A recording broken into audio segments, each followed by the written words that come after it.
नल distillation इसका example है zinc crude oil. And ये किस में होता है, जिसका बॉइलिंग पॉइंट में डिफरेंस कम होता है। अब क्या होता है कि यहाँ से जब हम हीट करते हैं तो लो बॉइलिंग पॉइंट और हाई बॉइलिंग पॉइंट वाला लिक्विड दोनों रहता है। तो जिसका बॉइलिंग पॉइंट लो है, मतलब वो कम टेम्परेचर देने से जल्दी वेपर में कन्वर्ट होगा, तो लो बॉइलिंग पॉइंट वाला जो है वो ऊपर चला जाएगा क्योंकि वो वेपर बना लेगा। और जिसका हाई बॉइलिंग पॉइंट है वो भी वेपर में कन्वर्ट होगा। अब जब कन्वर्ट होगा, क्योंकि उसका बॉइलिंग पॉइंट हाई है, तो ये ऊपर जाते जाते ठंडा हो जाएगा। अब ठंडा हो जाएगा तो ये वापस से कंडेंस हो जाएगा, क्योंकि इसका बॉइलिंग पॉइंट हाई है, ऊपर ठंडा हो गया तो ये वापस कंडेंस हो जाएगा। तो ये फास्ट कंडेंस होता है और लेस वोलेटाइल होता है।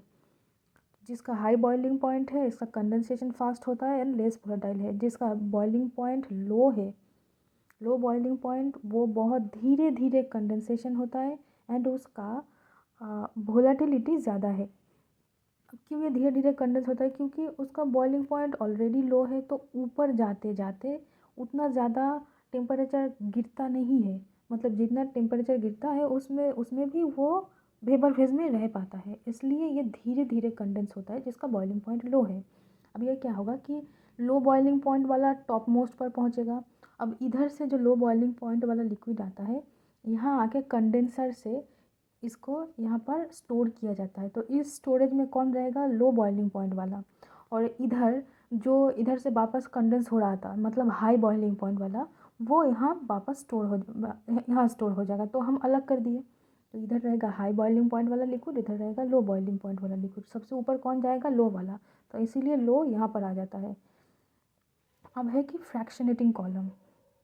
फ्रैक्शनेटिंग कॉलम की ऊपर जा रहा था कौन, लो बॉइलिंग पॉइंट वाला लिक्विड, ठीक है। तो इसका असेंडिंग वेपर में ज़्यादा कौन होगा, लो बॉइलिंग पॉइंट वाला लिक्विड।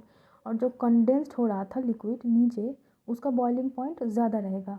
और इन दोनों, ये जब ऊपर जाते हैं और नीचे कंडेंस होता है, इन दोनों के बीच में थोड़ा हीट एक्सचेंज होता है।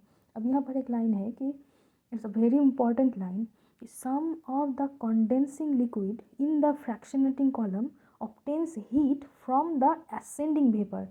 अब ये ascending वेपर जिसका बॉइलिंग पॉइंट लो है, क्योंकि वेपर का टेम्परेचर ज़्यादा होता है, तो इसमें से हीट लेता है कौन, ये हाई बॉइलिंग पॉइंट वाला। किस लिए, क्योंकि इसका बॉइलिंग पॉइंट हाई है और इसको वेपर में कन्वर्ट होने के लिए, मतलब ये वापस से रीवेपराइज होना चाहता है। तो अगर वेपर में कन्वर्ट होना चाहेगा तो इसको हीट चाहिए होगा। तो ये हीट कहाँ से लेगा, जो असेंडिंग वेपर हो रहा था वहाँ से हीट लेगा और ये वापस रीवेपराइज हो सकता है। तो it's very important line. And